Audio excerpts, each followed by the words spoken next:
North Texas, Purdue, the ending of this game. It's tied at 61. I think North Texas has the ball, if I'm not mistaken. So this either goes to overtime or North Texas pulls off another big upset. By the way, here in about 30 minutes, if you hang around with me, or you can switch over to my other show. What I'm doing is I'm going to be doing 2 shows at the same time. I will be doing this live show. You'll be able to watch like this, or my NBS show that's going to be on the NBS Facebook group. And the camera's over here, so it's going to face me. And it's going to overtime. So, I think that was Purdue's ball anyway, so. You got 2 choices. I try to give y'all choices. You can either watch me live here on YouTube, which is fine. Or you can watch me on my other show, NBS Central. And that comes on at 10. Same thing, different angles. So, I'll leave it up to you.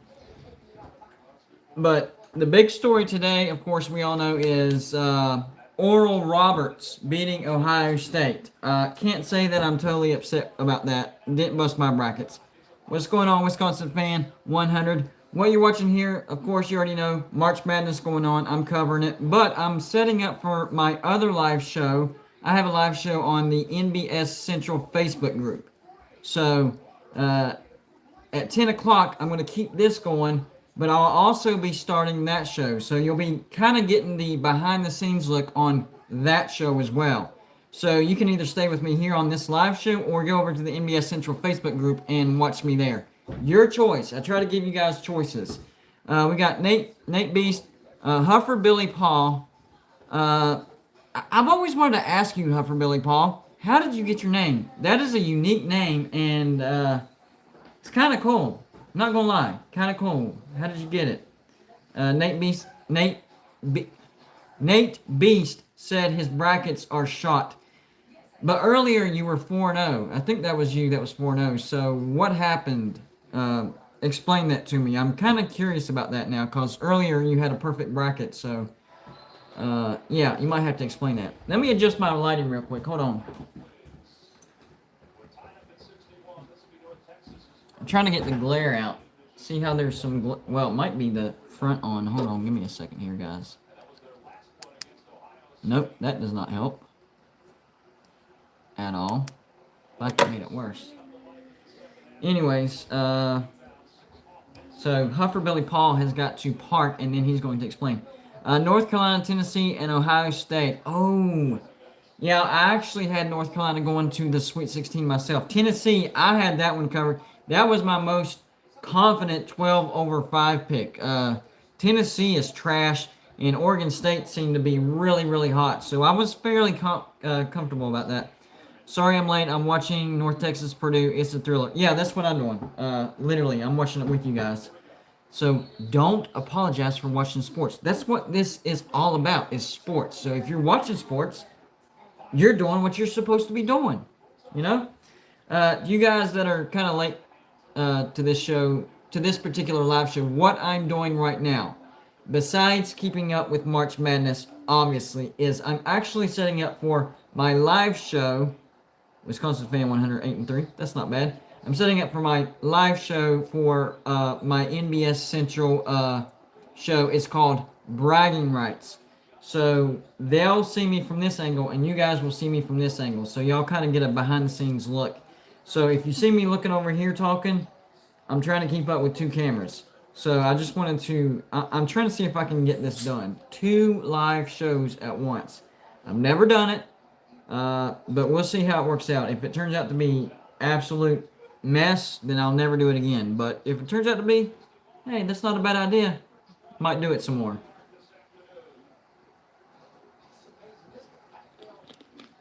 Trey Sargent says 11-1, only loss, Ohio State. I feel you, man. Luckily, North Texas got a 3-point lead. Luckily, I didn't have Ohio State going past the Sweet 16. I did have them beating Oral Roberts, but I did not have them heading to the Sweet 16. Guys, don't forget to hit that like button.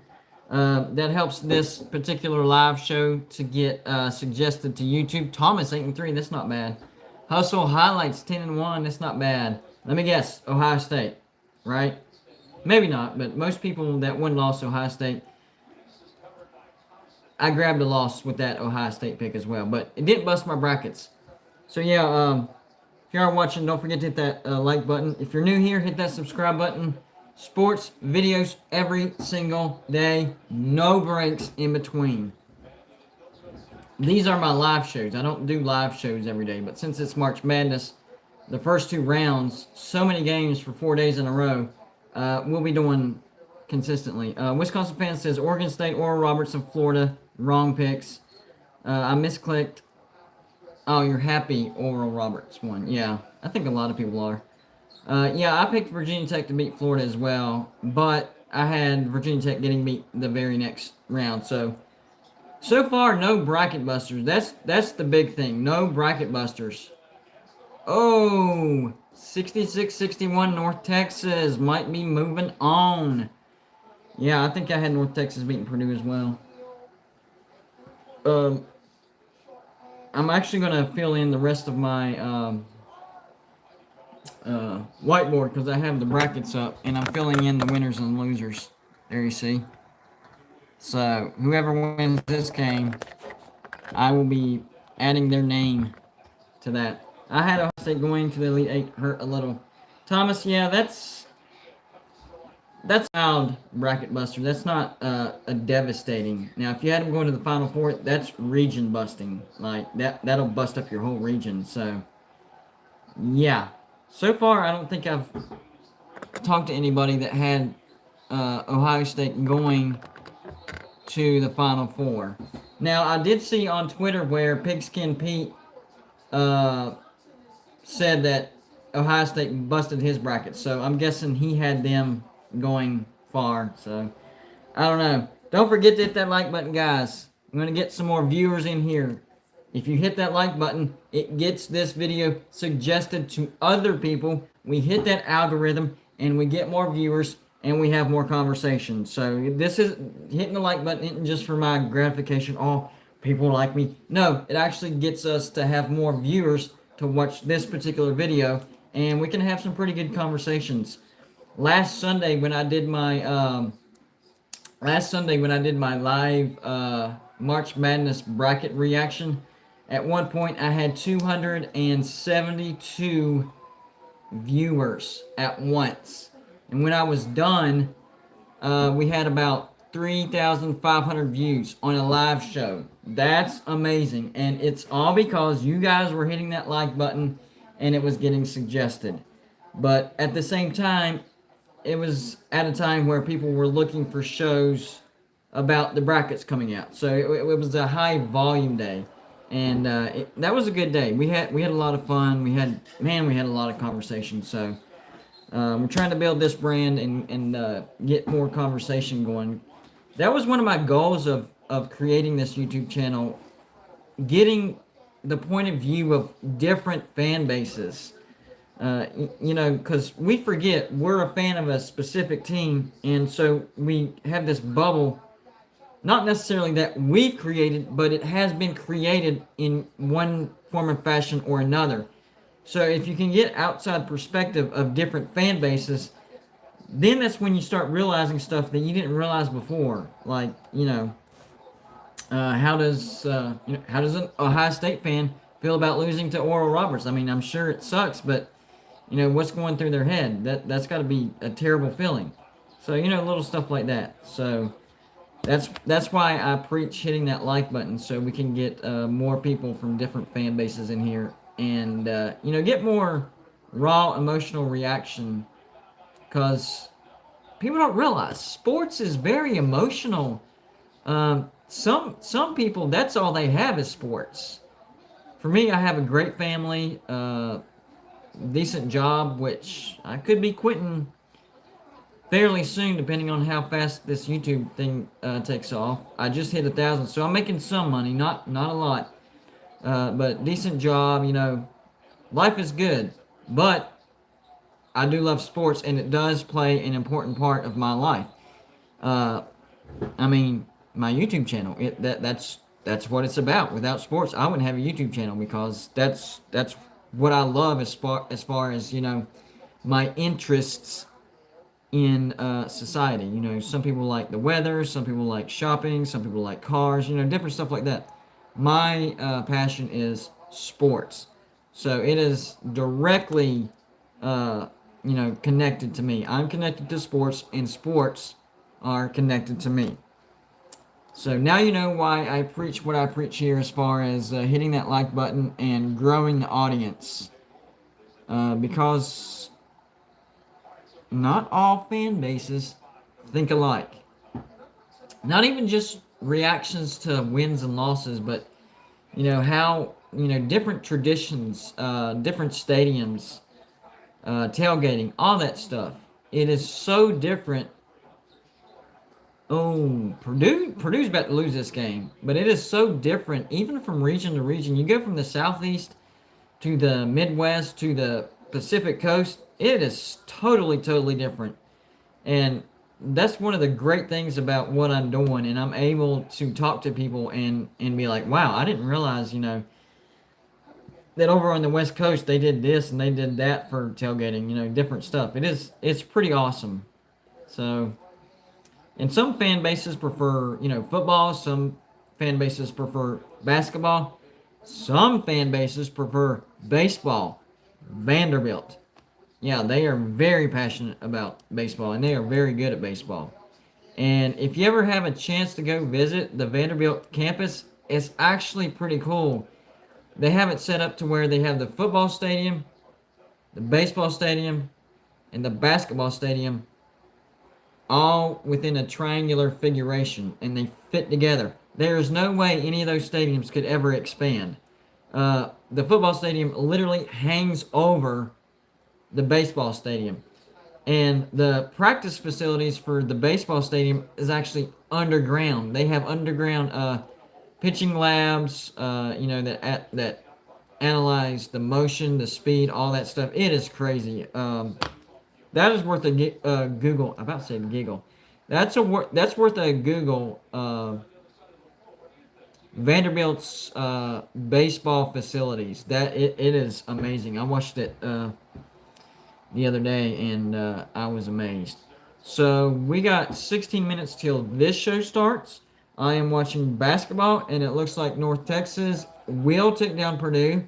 There's still a minute left and North Texas is up by 7. So they have literally outscored Purdue 7-0 in overtime. So that's not good for Purdue. And Purdue's been hot for the past 2 months. They weren't even ranked till I think I want to say mid-February, and now they're up to a 4 seed. So maybe they're reverting back to the slow start that they had at the beginning of the season. But North Texas is a good team as well. I've heard a lot of great stuff about North Texas. And North Texas came out of, I think it was Conference USA. And Conference USA, I think two conferences, well, more, but two conferences got majorly snubbed out of the big dance. The first one being Conference USA. They had Marshall, Louisiana Tech, UAB, Western Kentucky, 4 really good teams. North Texas came out of that, okay? So they've been tested. And then the other conference that got completely ripped off was the A10. You had Dayton, Richmond, Davidson, and St. Louis. And they had really good records. And, it was like the Big Ten. They were beating up on one another. So they had good wins on one another. So if you're going to do it for the Big Ten, then you need to do it for the A10 because that conference is really strong this year. Wisconsin looked good today. You never know which team you're going to get with Wisconsin. And Wisconsin Fan 100, if you're still in the chat, congratulations. Wisconsin looked really good. Seems like they came to play with their A game. Really good stuff. Really good stuff. So congratulations on that win.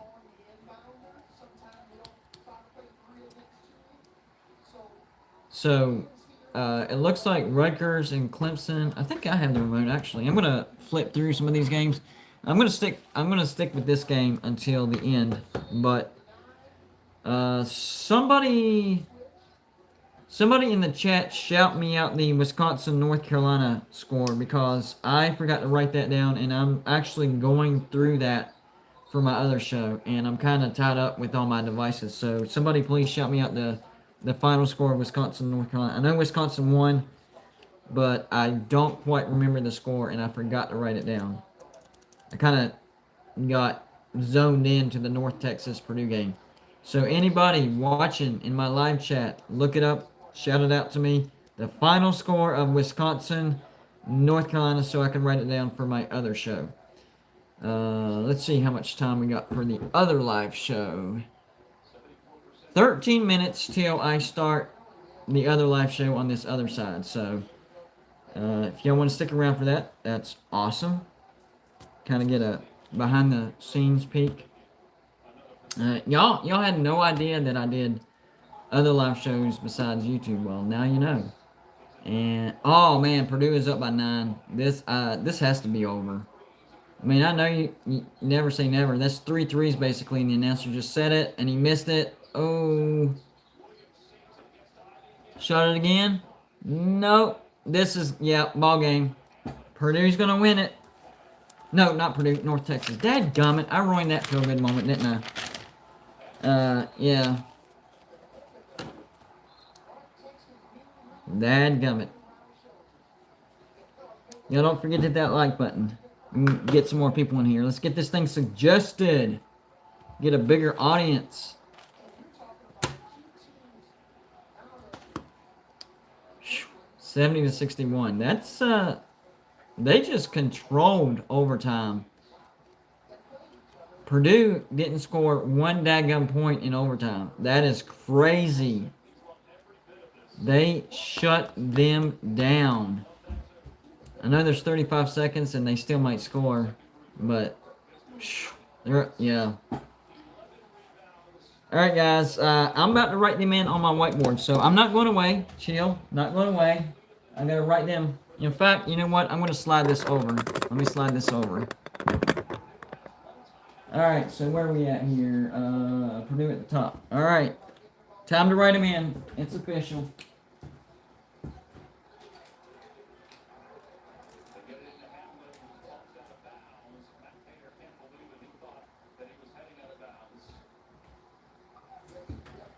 Here we go. Purdue is in.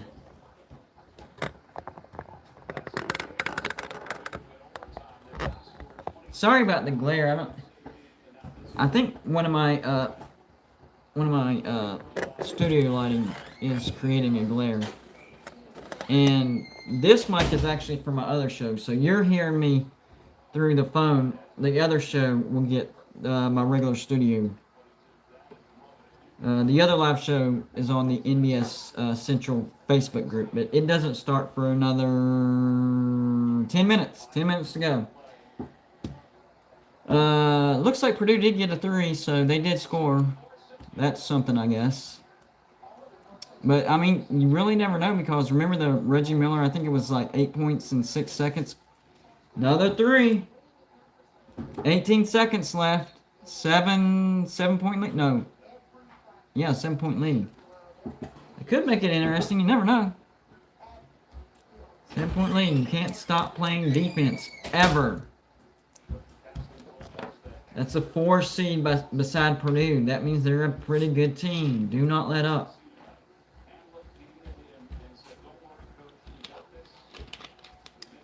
Wonder what I'm looking at. My son was giving me what are you doing? I'm in my bedroom studio and they were doing something with my wife. So he walks by. He's like, man, what's going on here? Life don't stop even whenever you're doing a live show. Love it. Love it. Let's see here.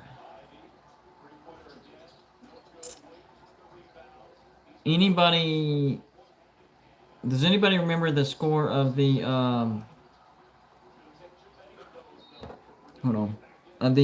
Wisconsin North Carolina game? That would help me out a lot. That's one thing that I forgot to write down. Somebody could write that down and send it through the chat. That would be very, very awesome of you. I would greatly appreciate that.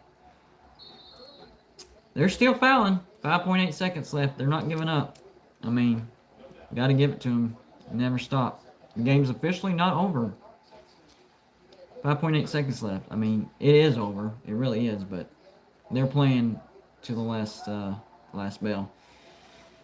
Kind of feel bad for Purdue because they recovered from a slow start at the beginning of the season, and they had a really good end to their season, so that's a tough way to end for North Texas. They are on fire, and it looks like... Wait, I wrote down... Why didn't somebody tell me I wrote down the wrong thing? Come on, guys. I wrote down Purdue. Purdue did not win this. Now I got to redo this. Dadgummit.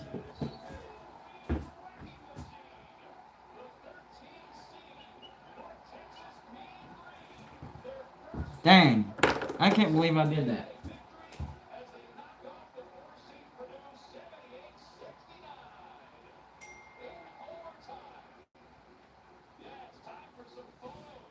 It's 78-69.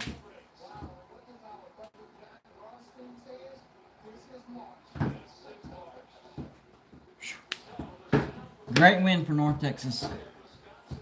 Alright, so it's what? 78-69, right? In overtime.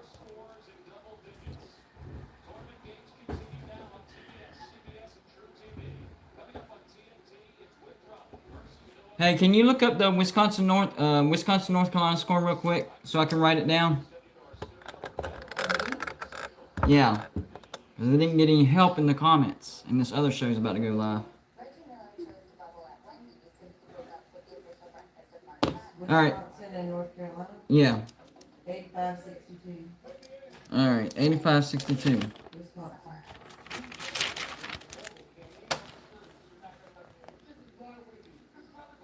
Daggone, that's a bad shellac. I didn't even realize it was that bad. Wow. Alright, so the other show. We got 6 minutes. I might go live early, depending on how all together I have it. So let me check my notes. Definitely got the Oral Roberts. Alright, we're good. So to give you guys a quick behind the scenes look on Bragging Rights, my other show. It's going to be about March Madness, of course. But the layout's going to be, of course, I'm going to run through the scores. But I'm going to go through it from the 1 seeds to the 2 seeds, 3 seeds, 4 seeds, 5, so on and so on, like that. So there's an actual format to it. So the last games that I'll be mentioning is the 8-9 matchups. And on both times, no, the 9 seed won, no, the 8 seed won for Loyola Chicago, and then the 9 seed won for Wisconsin. So, 2 different games. Alright, so what game is on after this? I'm probably going to switch over to mine. Hold on. That's Clemson. Which my wife likes Clemson, but sorry, not me. Dadgummit, I just saw that. Hold on. There it is. Moorhead State. We got it. So, y'all can turn on whatever game. There's like 3 games. Alright, now that's Syracuse, San Diego State. So, that's not correct, guys. What are y'all doing? That's Rutgers, Clemson. Sorry, guys. Looking for a game. My game. Tied at 19. That's a good game. Which one's this one? Rutgers, Clemson. Is it the same thing? Yeah, 19-19. That's going to be a good game. I don't care what anybody says. I still think that Rutgers does not belong in the Big Dance. Sorry. Sorry, not sorry. Winthrop, Villanova. Please, are they going to snub me on West Virginia? I'm not going to be happy if that happens. Alright, so I think it's time for this other show. Y'all hang on, here we go. Let's see. Let me turn this down a little bit. Alright, so here we go. 2 shows at the same time. Let's see if we can get this thing going real quick. I'm going to have to go to brand. Y'all going to have to excuse me just for 1 second here. Alright, got to do my intro. We're ready. Go live.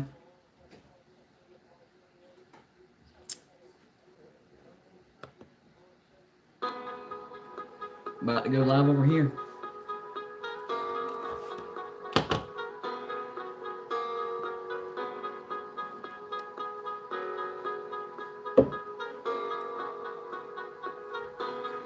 Got to get a better countdown, guys. I hate this one. I don't like it.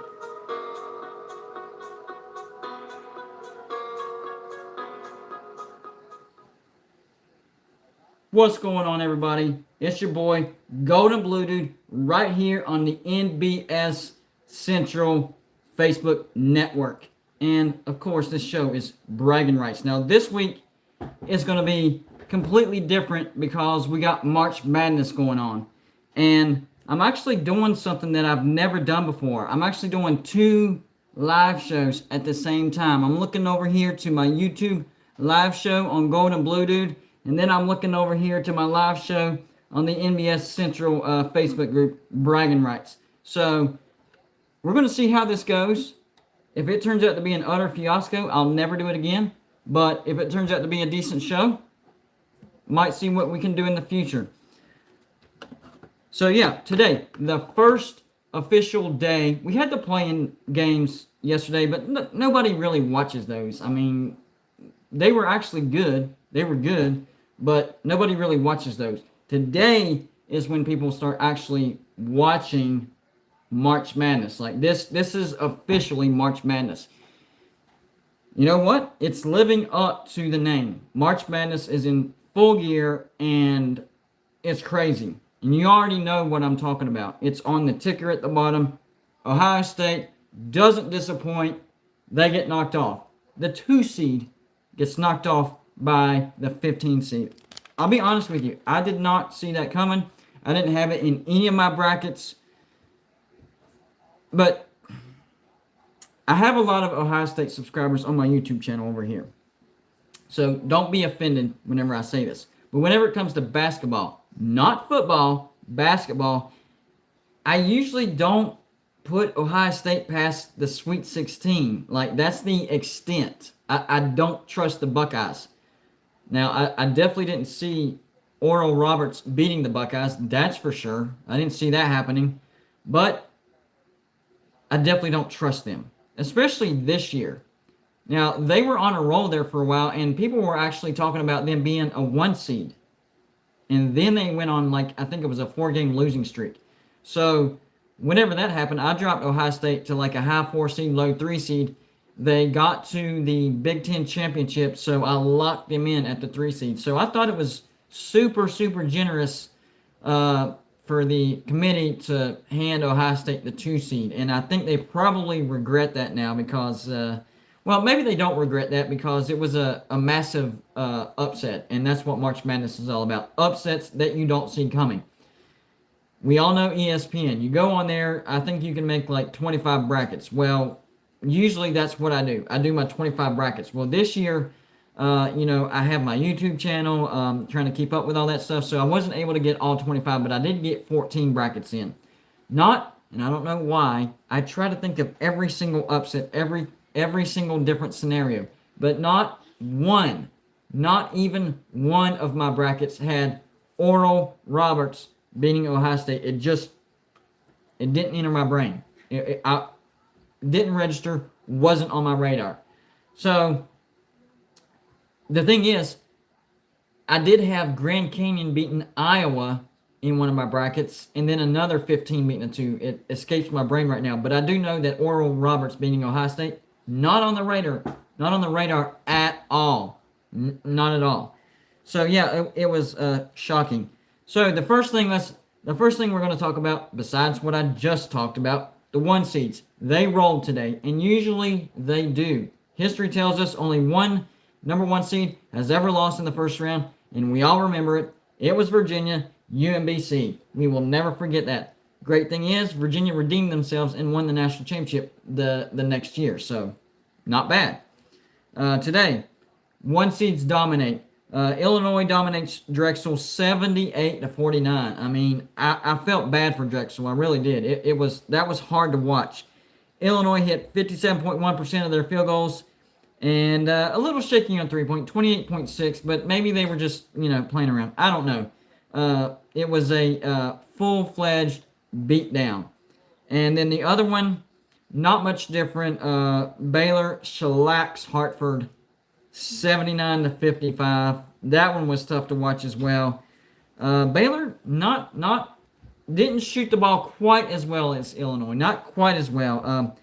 41.3% and 33% from 3-point. So both teams played really, really good defense today, which is, I'm not going to say out of the norm for Baylor, but they are definitely more known for their offense. Now, jumping back to the 2 seeds.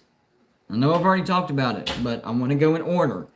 Ohio State gets beat in overtime by Oral Roberts, 75-72. And there at the end of overtime, Ohio State had not one, but 2 chances to sink a 3 to tie it, to send it into double overtime. They bricked both of them, and they go down in humiliation in a 16-point underdog upset. I know it doesn't make history because of the UMBC thing, but dadgum, that has got to be humbling. That has got to be humiliating. Like, they were going into the big dance going, man, we got a 2 seed. I cannot believe we got a 2 seed. Come on, guys, we can do this. And now they're like, we got beat by a 15 seed. This is the worst sports moment of my life. So they go from way up here to way down here. Oral Roberts, on the other hand, they're flying high right now. So what happened? Well, the biggest thing for Ohio State is their turnovers. 16 turnovers. You can't turn the ball 16 times, turn the ball over 16 times and win a ball game. You can't do it. That's not going to happen unless you have a press defense and you can get more turnovers. But that's not what happened. 16 turnovers, and they only shot 21.7% from 3-point. 43.3% from the field. That's not bad, but that bad shooting from 3. Too many turnovers, too many mistakes. Ohio State kept shooting themselves in the foot in this game. Oral Roberts played a great game. They did. I'm not going to take anything away from them. But the Buckeyes definitely kept shooting themselves in the foot. We even saw it on the last 2 plays. Brick. 2 pretty open looks. I mean, halfway decent looks, and they just couldn't hit it. So the Buckeyes going home. Still looking at the 15th seed Cleveland State and number 2 Houston. That's probably gone final. I don't know what the final score on that was. I have all my devices, doing something for me, so I can't really look it up right now. If anybody on my YouTube channel wants to do me a favor and hit that on my screen, that would be awesome. You would be helping me out with my other show. If not, that's fine. I'm going to wing it. We'll find out after the show goes over, and tomorrow I'll update this show, because what I'm doing, since it's March Madness, and we all know the first 2 rounds, back to back days, 4 days, 2 days for the first round and 2 days for the second round. So, you can't, you can't take a break. So that's what I'm doing. I'm not taking a break. So I'm going to do my live shows on a daily basis until Monday, and I'm going to do my bragging rights show. So even if I miss the score tonight, I will definitely update it tomorrow. So bear with me. But then we move on to the 3 seeds. Arkansas, the 3 seed, against the 14 seed Colgate. I was a little nervous about this game because Colgate is a really good offensive team. They really are. People did not realize that. I was expecting it to be a wild shootout. I still expected Arkansas to win that basketball game, but I wasn't 100% confident after I looked at the stats. But the reason it really kind of shook me is I found out what Arkansas likes to do is they like to trap you after the half court and then turn you over. Well, on the flip side, what Colgate likes to do is the opposite. They like to break your press. They're really good at breaking your press and then having numbers on you to get easy baskets. Well, it looks like the press went out, the half-court press went out, and Arkansas does what they do. Great offense. personally, in my personal bracket, I actually have Arkansas going to the Final Four. So I'm glad I'm glad Colgate did not beat Arkansas because that would have busted my brackets. Oral Roberts beating Ohio State did not bust my brackets. So I'm very happy about that. I only had Ohio State going to the Sweet 16. So I do feel bad for y'all that had them going to the Elite Eight and Final Four because I know there was plenty of people that had them going that far. So for Arkansas, they shot 44.6% from the field and 31% from 3-point.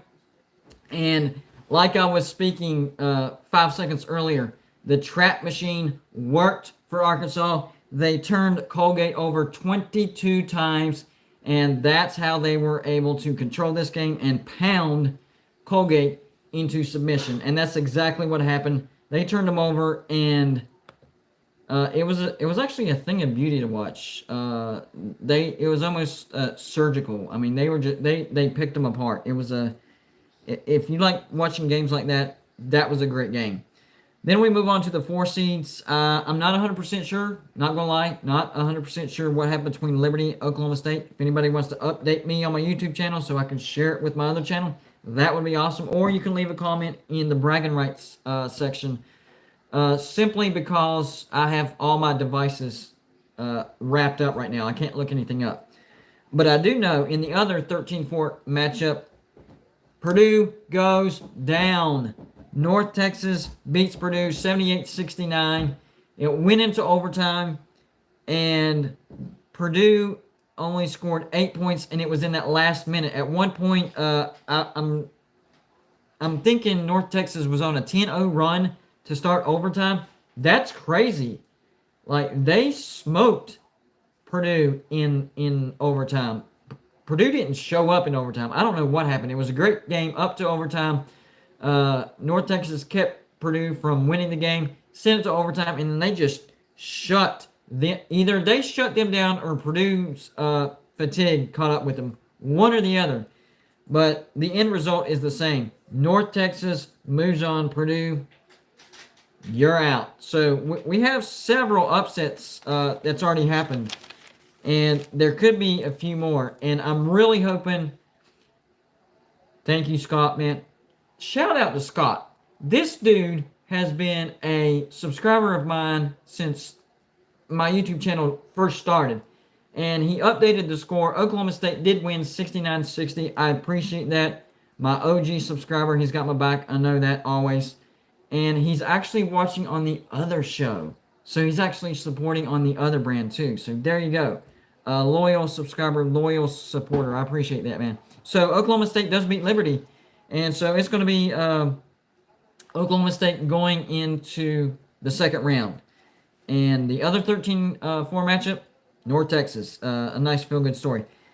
Now on to the dangerous 12-5 matchup where there's always an upset. And guess what?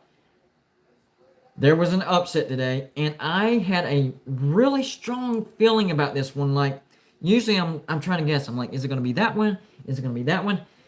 I had a really strong feeling about this one. And this was the 12-seed Oregon State over the 5-seed Tennessee. I nailed that one, and I felt really good about it. Tennessee. Okay, the first thing is Tennessee got a seed that was way too high. The committee messed that up badly. Tennessee was not no 5-seed. Tennessee was maybe a 7-seed at best. So that's the first thing that the committee screwed up. Whenever I saw that line pop up and Tennessee was a 5, I was like, what are you thinking? That's nuts. Tennessee, not a 5-seed. And kind of proved that. They didn't just get beat. They got dominated by Oregon State. There towards the end, Tennessee started getting a little something going, but the game was done. By the time they showed any signs of life, the game was done. And Oregon State finishes Tennessee off 70-56, and Tennessee goes home with their tail tucked between their legs. They had a decent basketball season, but they fell apart at the end. They looked so great, I'd say midway through the season towards the end, but then when it actually got at the end, they fell apart. in this game. Ay, ay, ay. 33.3% from the field, 19.2% from 3-point, and they got out rebounded by Oregon State. They gave themselves zero chance to win this game. Zero. If you're not shooting the ball well, you have got to out rebound your opponent so you can get more shots up. So not only were they not shooting the ball well, but they weren't getting their rebounds. So there was no way on God's green earth that Tennessee was going to win that basketball game unless they were able to turn Oregon State over like a million times. And that didn't happen. Oregon State, on the flip side, 48.2% from the field. That is really good shooting. And then 47.6% from 3-point. If Oregon State can continue that, they can beat anybody. I know they're going to face a lot more tough defenses than Tennessee, but if they could continue that trend right there, they could be a very, very, very dangerous team. I mean, a 12 seed that can go to the Final Four. But they will face some more dangerous defenses. We'll see what happens, though. Then, of course, we got the 12 seed Villanova against the 12 seed Winthrop, 5 seed Villanova. That's going on right now. It's tied at 2. I see that on the screen. Then we go to the 11-6 matchups. By the way, if you're watching my NBS Central show, I don't know how that one highlight that's on the screen, Taysom Hill, huge contract thoughts. I mean, if you want to talk about that in the comments, that's fine. I'm not talking about that. I'm talking about March Madness. So, a little mix up on my part. I apologize. You can either ignore it or talk amongst yourselves. I'm not going to talk about it. So now the 11-6 matchup, and I got the first one wrong. I actually had Utah State beating Texas Tech because Texas Tech has been on a lull recently. They actually dropped in seeding, and Utah State was finishing the season strong. So I was actually going with the hotter team, which was Utah State. They weren't hot today. Texas Tech's defense was way too much for Utah State. Texas Tech is not a good offensive team. If you're looking for a game where you're going to see a lot of pretty shots, a lot of 3 points, a lot of razzle-dazzle, don't watch Texas Tech. That's not what they're good at. They're good at defense. And that's what they did today. They did their defense and shut Utah State down. Texas Tech 65, Utah State 53.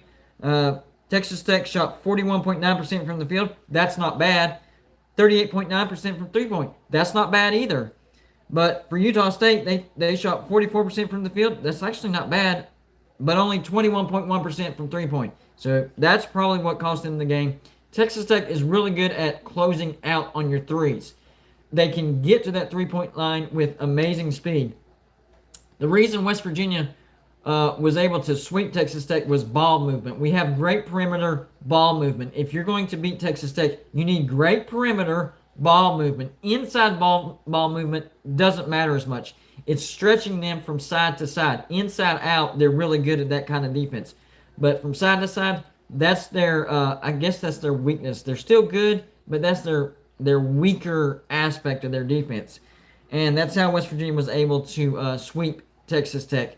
And plus Texas Tech's offense, not all that great. So if you can break that defense, you have a real good shot of beating Texas Tech. Utah State couldn't get it done. They get knocked out. Texas Tech on to the second round. And then we have the other, let's see. It looks like Syracuse is beating San Diego State, the other 11-6 matchup. I can't quite see the score. I think it's 25-16, 25-18, something like that. I'm not blind, guys. The TV's far away. So we'll update y'all on that tomorrow on tomorrow's show. So the next matchups, of course, the 10-7 matchup. This one actually, the first one actually surprised me, not going to lie. I thought they had the seeding all wrong. I thought Virginia Tech should have been the 7 seed and Florida should have been the 10 seed. I had Virginia Tech in this. I had Virginia Tech going to the second round, but then getting beat. So it did bust my brackets that Virginia Tech got beat by Florida. But what happened here was Florida got hot. Virginia Tech didn't play a bad game. Florida got hot. And it went to overtime, especially Naheem Alain. That dude went off 28 points. 28 points. We're talking college basketball, not the NBA. 28 points. That's a crazy game. Virginia Tech gets beat 75-70 in overtime. They shot 42.1% from the field and 30.4% from three-point. That's not terrible numbers, okay? That's not what lost them this game. Now let's go over to Florida. They shot 56.5% from the field. That's really good. That's making more than 1 out of every 2 attempts. You got to have better defense than that, Virginia Tech. You have to. And then they shot 38.5% from three-point. So, 2 things that hurt Virginia Tech. Number 1, their defense wasn't all that great. Florida shot almost 57% from the field. Like I said, that's more than half their shots. And then the other thing that killed Virginia Tech, they got out-rebounded by 14. Florida had 36 rebounds and Virginia Tech had 22. And it was especially evident on the offensive rebounds. Florida just kept giving themselves multiple opportunities, and I am convinced if Virginia Tech could have rebounded the ball maybe 5 more times, they would have won that ball game. I mean, it was a close ball game, and the margin between rebounds was 14. I mean, you close that gap by 5, there's your ball game. That's 5 less attempts that Florida has, and you lose by 5. You can't get owned on the glass by that. I'm surprised they didn't get beat by more than that. Like I was saying, Florida State, 56.5%. That's over half your tries, and they out-rebounded you by 14 rebounds. How did they not get killed? You know? So if they could have done a little bit better of a job on the rebound, I think we would have saw Virginia Tech advance to the second round. But it didn't happen. And the crazy thing is, Virginia Tech actually controlled this basketball game up to the 7-minute mark of the second half. They didn't stretch the lead massively, but they were in control. Like it almost seemed like it was Virginia Tech's basketball game to lose. For whatever reason, whenever that 7-minute mark rolled around, it kind of shifted. Then it looked like it was still a close game, but then it looked like it was Florida's to lose. And they never lost that control. And I think that probably got inside of the heads of the Hokies, and it wore them down. I think the Hokies got worn down mentally more than they did physically, except for the rebounding. Guys, you got to rebound better than that. You gave yourself no shot. Well, I take that back. You did give yourself a shot to win. But had you been able to rebound better, you'd be going to the second round. So, I mean, I feel bad for Naheem. He shot great, 28 points. And he still has to go home with a loss in the first round. Feel bad for the kid. The other matchup, 10-7, Rutgers Clemson going on. Personally, I have Clemson winning that basketball game. I haven't checked the score. I'll be checking it after this show goes off.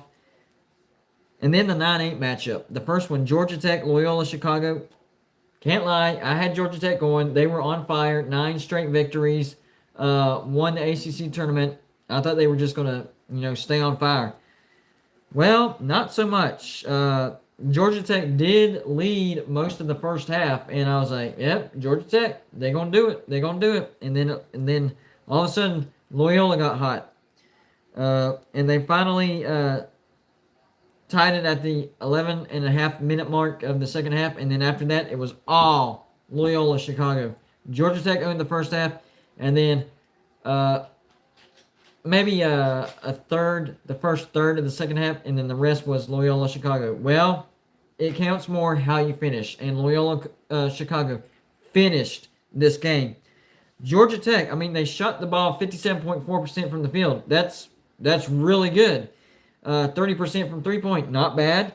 For Loyola, 47.2% from the field, pretty good. 40.7% from three-point. They were draining those threes. That's really good. Give me 1 second here.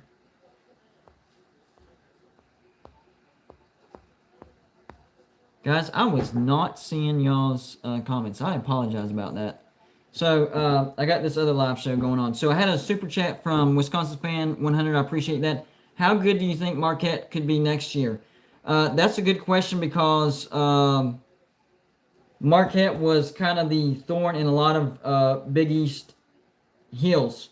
They gave a lot of good teams in the Big East trouble. Next year, they could be at the top of the Big East. Marquette and Providence were scary teams this year. They were given, Creighton, Villanova, St. Louis, all the top cats. They were given all of them a lot of trouble, So I expect next year, Marquette and do not be surprised if you hear those two names next year. Marquette, Providence. They're going to be really, really good, guys. Hold on here. So the other super chat, Hurricane T2Y. Congrats on monetization. Hardest working man on YouTube. I just try. Keep up the good work, my guy. And he, of course, he gives to you. I got to give it back, man. Super chat, got to give it back. WU Prod says 26-23, Clemson. All right. So now that I know how to work everything all at the same time, I think we're good. I can see y'all's chats. I got this camera on this side. I can see my chats here. And you guys probably actually did update me on those scores and I just didn't see it. So I apologize about that. For some reason, the screens weren't updating. But anyways, we were talking about Georgia Tech, Loyola Chicago. Loyola Chicago shot pretty good, but not amazing. And Georgia Tech, 57.4% from the field. So everybody's like, why did Loyola Chicago pull away? Same thing as Florida and Virginia Tech. Rebounds. They out-rebounded by 13 rebounds. You can't have that big of a gap on rebounds. You might be able to get away with, being down 7, 8 at the most rebounds, but even that's pushing it, guys. Even that's pushing it. So, really, you want to keep it within 5. You want to win the rebounding game, period. That's the first thing. But if you are going to get beat in the rebounding game, it can't be by double digits. It just can't be. You put yourself behind the 8 ball, and bad things happen. Very bad things happen, like losing in the first round.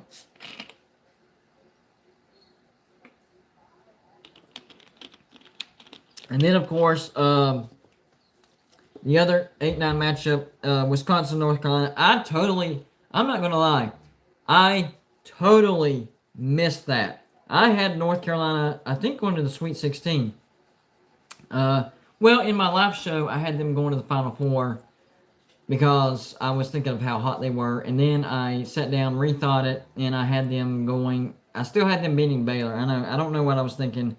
Wisconsin completely made me look foolish on that one. And I still believe that the Big Ten got way too many teams in. I don't think Michigan State belonged. They got bounced. Wisconsin was right on that line. But when they have a good game, they have a really good game. And they had a good game today. They put that foot on North Carolina's throat from the get-go and did not let go. Not even for a second. And they just shellacked North Carolina 85-62. They made the Tar Heels look like they didn't even belong in the tournament. I mean, they embarrassed them. So I am now very, very interested in watching that Baylor-Wisconsin matchup. Like, it would not surprise me if Wisconsin pulled the upset. I'm being serious. It wouldn't surprise me. Baylor's really, really good, but Wisconsin looked crazy good today. Maybe they just had some really good practices or something. I don't know. I am going to 100% be paying attention to that Wisconsin-Baylor game. Definitely. Speaking of which, super chat from Wisconsin Fan 100. Love your vids. What's your opinion on Marquette? Marquette's going to be the real deal next year. I think they were really good this year. They were close. They were really, really close. And I think next year they're going to be. I think Marquette and Providence are going to take some massive jumps. Marquette, Providence. Those are the two teams you need to look out for in the Big East next year. I still think Villanova is going to be great. Creighton might take a little bit of a slip. Not a big slip, a little bit. But I think the top 4 next year, we'll say it like this. We'll say Villanova, I'm going to say Providence, and then it's going to be between Marquette and Creighton for that third spot. That's my prediction for that. But yeah, that's good eyes on that. Marquette was definitely better than what their record showed this year. They beat some really good teams. They had some head scratching losses, so it was tough to figure out. Man, I can't believe I wasn't the only one that was thinking of that. I've been thinking that since the past, I don't know, 4 weeks I've been looking at Marquette. I'm like, how in the flip is their record, the record wasn't terrible, but it wasn't a winning record whenever I was looking at it. So, yeah, I'm glad somebody else picked up on that. People need to watch out for Marquette. And, yeah, Scott says Minnesota lost their best guard to the transfer portal. Minnesota fell apart this year. I mean, they went from I don't know, at one point I had Minnesota probably as a 4 seed, maybe a 3 seed, to not even making the tournament. And they were beating some really, really good teams at the beginning of the Big Ten slate. So, yeah, there's going to be some teams next year that maybe we aren't really paying that much attention to.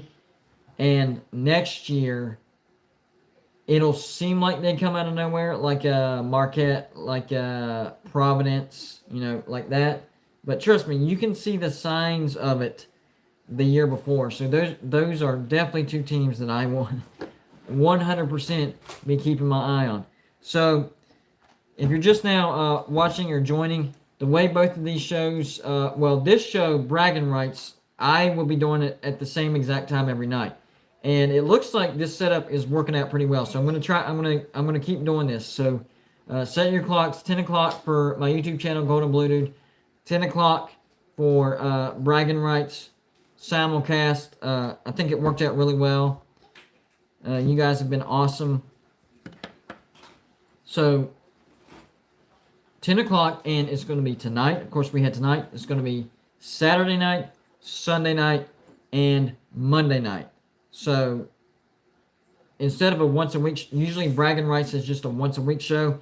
Well, this week it's going to be 4 days in a row because of the first 2 rounds of the NCAA tournament, and I have my other show going on at the same time. And I'm actually having a good time. I think this has worked out really, really well. So, yeah. After I'm done with my Bragging Rights show, don't wait till next week. I'm going to be back on tomorrow at 10 p.m. and the next day and the next day. Kind of reminds me of Mr. Krabs. If that didn't immediately pop in your head, then me and you are not in the same generation. In the same generation, because there was that one episode, and the next day. It was whenever Mr. Krabs and Plankton switched brains. Remember that? Because Plankton wished he could be in the presence or be Mr. Krabs' life for one day, so they switched. So Mr. Krabs was the bad guy, and he had Plankton on the phone, and the next day, and the next day, and the next day. Immediately popped in my head. Yeah, I'm a SpongeBob generation guy. It came around when I was graduating high school, so yeah, I've watched my fair share of SpongeBob, and especially the kids. You already know that the kids watch SpongeBob these days. I mean, that's a given. So, Bragging Rights, come back here tomorrow night, 10 p.m. We got some games going on. So, quick update. Villanova looks like they are in control of Winthrop. That's kind of surprising. I thought Winthrop was a little bit better team than that. Maybe they can come back and make it a game. So, come back. I'll have the rest of these games that are going on right now. Winthrop just hit a 3, by the way. 18-12 is the score. So we'll have those updated, and then whatever craziness happens in the first round, and hopefully I'll be coming back with a West Virginia win. I'm super nervous. Morehead State, a better team than I realized, so we'll see how that goes. So come back and see me at 10 p.m. tomorrow night, Sunday night, and Monday night, and we will keep you up to date. And the shocking news, the blowouts, the upsets, all that stuff. It is March Madness season right here on Bragging Rights. So come back and see me tomorrow. I appreciate everybody that stopped by, and tell somebody about my show, and we'll talk about March Madness together. Appreciate you guys watching. We will see you next time.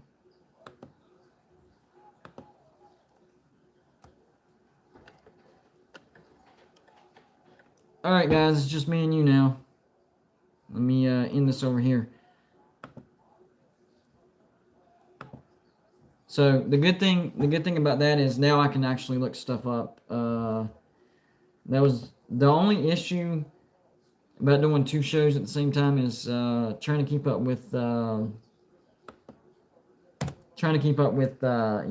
and all that stuff. So I wanted to check on it was the Wisconsin North Carolina thing because I knew the final score and for North Texas Purdue, Wisconsin North Carolina. So another thing, not just with the 10 p.m. thing. All right, looks like Clemson has retaken the lead, 28-23. I do think Clemson's the better team. Syracuse pounding San Diego State. This is what they do every year, people. They have a halfway decent season. They finish middle, maybe lower middle of the ACC, and then they get in the big dance and they do some damage. Usually they at least get to the Sweet 16. Sometimes they get to the Elite 8, and on a good year, they get to the Final 4. But consistently, they don't finish in the top half of the ACC, get to the big dance, and they do some damage because of that zone defense. I am convinced that Jim Boeheim will coach into his 100s. Like, seriously, because it looks like he's got that zone defense, memorized to where he can teach kids in his sleep. He'd probably be able to type it if he, got really, really old to where he lost mobility and stuff. He could type it in, and they would understand it, and they would keep doing the same stuff. That's, I am convinced, because every year, maybe I would say 2 weeks before March Madness, and it's almost like clockwork. About 2 weeks before March Madness, you're ready to count Syracuse is out. The record doesn't look good. The resume doesn't look great. Yep, this is the year Syracuse is not going to make it. Well, they weaseled their way in. I mean, this year, an 11 seed. Usually it's in the, 8-9 range. This year was actually a lower seed than usual. They weaseled their way in, and they do damage. So they will probably be that 11 seed that gets to the Sweet 16 or Elite 8. It wouldn't surprise me at all. And it looks like Villanova is in control still, 21-12. Dadgummit, I didn't see that coming. Clemson, 28-26. If Rutgers wins, I'm not going to be happy because, honestly, I think Rutgers stole a spot that should have went to somebody else. I think somebody else, and I had a big old list here, and I'll go through it again real quick. Let's see. What? Dadgummit. I done lost my list. Oh, no, here it is.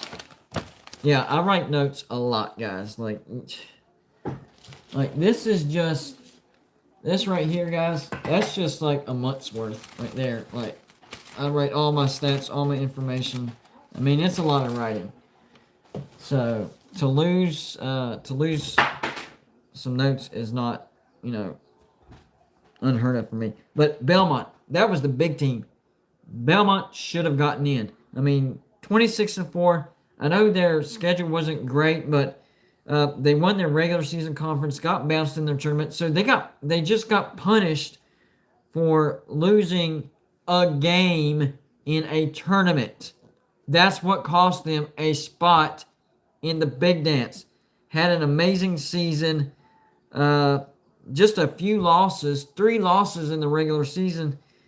They don't win the championship, and that drives me nuts. And I get it that usually in these mid-majors that it's one and done, but Belmont had a great season, and they actually looked good. It's one thing to blow through your conference, but you're like, I don't think they would do well. Belmont, I think they would have actually won at least one game. So I'm going to be super mad if Rutgers does beat Clemson. Clemson, do your job, get rid of Rutgers, and prove to everybody that Belmont should have got that spot. Please. Other teams, Memphis, SMU, they were in the AAC and they finished halfway decent. Good records. Not amazing resumes, but Rutgers at 15 and 11, 11 losses. I know they had good wins, but 11 losses. Michigan State, 12 losses, 15 and 12. I know you beat some good teams. Losses have to count. All they're going by is who did they beat, which I get that. But I would use that more as tiebreakers, not this is how we decide. Use it as tiebreakers. It drives me nuts. Like, I'm surprised they haven't put a team in with a losing record.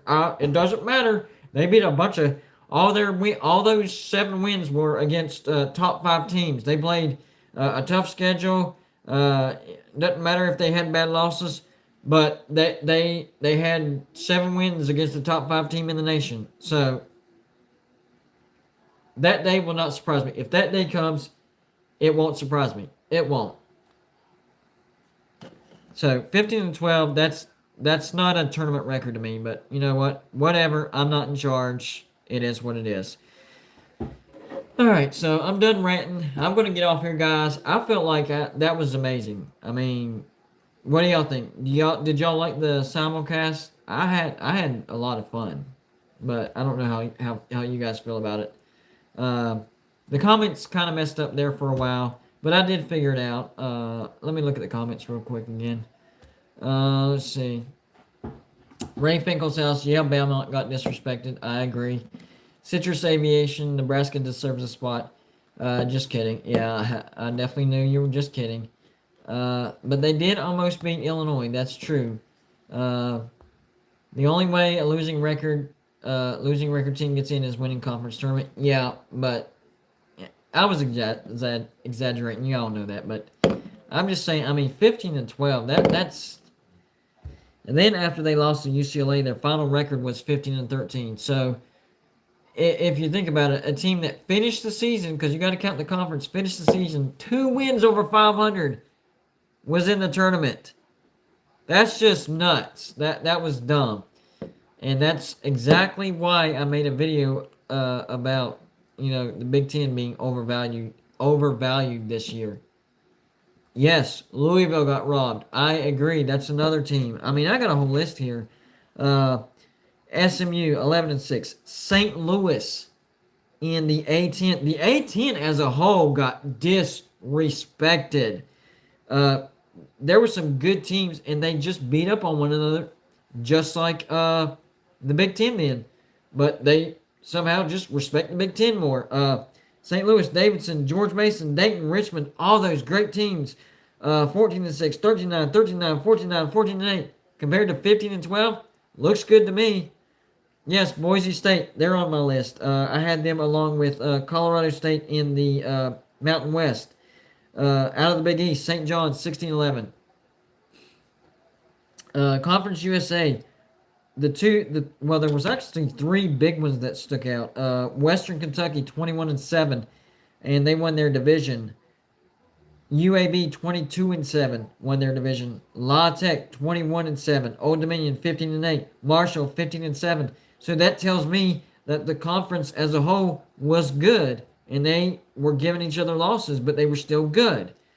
So you value the Big Ten wins and losses record more than these other teams, even though their record shows that they're actually good teams. It's the name of their conference that's getting in your head. It doesn't make sense. A 15 and 12 Big Ten team getting in over a 22 and 7 Conference USA. They're not even a mid-major. Group of 5, yes. Mid-major, no. It's Tennessee lost, and I called that. UAB was shunned. Toledo, 21 and 9. They won the regular season MAC, but they just so happened to lose in the MAC tournament. They got robbed. Buffalo, 16 and 8. They made it to the MAC championship, got beat by Ohio, so automatically no. So I guess they're only letting in one MAC member team in. Yeah, this goes deep, guys. Then of course Colorado State, Boise State. Y'all mentioned that. Navy, 15 and 3. Yes, they did get hit by COVID, but the games they did play 15-3. I mean, at least give them like a, 13, 14 seed. 15-3. That's a really good record, especially getting hit by COVID. Ole Miss out of the SEC, and Ole Miss had some really good wins too. 16-11, still better than 15-12 out of the Big Ten. Sun Belt, several teams. Texas State, 18-7, regular season Sun Belt champs. Of course, they lose in the tournament. No, not getting in the big dance. That's wrong. Louisiana 17-9. Georgia State 16-6. Coastal Carolina 16-7. These are teams that have pretty good records. So why are they automatically judged as a lower conference? So therefore their record isn't as valuable because they're beating high caliber teams in their own conference. But the Big Ten is valued higher, even though they're doing the same exact thing. It's about the name. Name. Team with a record of 15-12 above all of these. I mean, sure, you could weed out some of these based on, it's close to the same record and Michigan State would have better wins. But there is no way that the committee could have went through this entire list and be like, Michigan State better than every single one of these teams. Or Rutgers better than every single one of these teams. Or Maryland. It's stupid. And that last comment, Scott, maybe all the mid-major teams need to be ranked teams somehow so they can help the conference respect. Here's the thing. I am glad you said that. What mid-major team finished the season ranked? Loyola Chicago. What seed did they give Loyola Chicago in the tournament? A freaking 8 seed. So that doesn't even matter. Disrespecting Loyola Chicago by giving them an 8 seed. But giving Tennessee a 5 seed. You gotta be freaking kidding me. That's ridiculous. I don't care if you're relatively new to basketball. Even a person with minimal experience, maybe has been watching basketball for the last 2 years ever since Loyola Chicago has taken off. That doesn't make sense. How does a team that finished in the top 20 get an 8 seed and then a trash team like Tennessee get a 5 seed? Whenever I saw these seedings come out and this tournament come out, this was the biggest joke of a tournament that I've ever seen. Even my own team got too high of a seed compared to Oklahoma State. I think Oklahoma State should have had the 3 seed and West Virginia the 4 seed. Thought that was mixed up. I think Georgia Tech got shafted. Now, they lost to Loyola Chicago, 71-60, but they were missing one of their best players, so take that with a grain of salt. Loyola Chicago finishes the regular season ranked 8 seed. In what world does that make sense? In what freaking world does that make sense? I don't know, guys. That's just my take. Y'all don't forget to hit that like button and subscribe to my channel. Yep, I do rant a lot, but I give you my honest opinion, and I think that the disrespect that goes to some of these teams and the Big Ten being overvalued this year was to the point of sickening. It was to the point of sickening, and you long-time subscribers, y'all know by now that I'm very passionate about college football and college basketball. So whenever I see something that I think that I see that isn't right, I'm going to speak up, and I'm going to speak up loud, and I'm going to let you know what I think about it. So if you're good with that, then hit the subscribe button, and you'll enjoy my videos. But if you're wanting somebody that's just going to pat you on your butt and tell you everything's all right and nothing bad ever happens, then I am not the channel for you, because I'm not going to do that. So just let you know up front. I'm about to get off here, guys. It's getting kind of late. I'm going to watch a little bit more of these games, but I'm actually getting a little bit tired. We'll see how tonight goes. Try to catch some of the West Virginia game. You guys stay safe. I appreciate you guys stopping by and supporting me. I really do. Y'all got me up to 11 likes. They got my videos to just a little bit more. We got a little bit bigger of an audience earlier. Even if it does drop off, that's fine. Super chats in the house. Yeah, I feel like I'm dreaming right now. I really do. Started this thing about a year and a half ago. Um,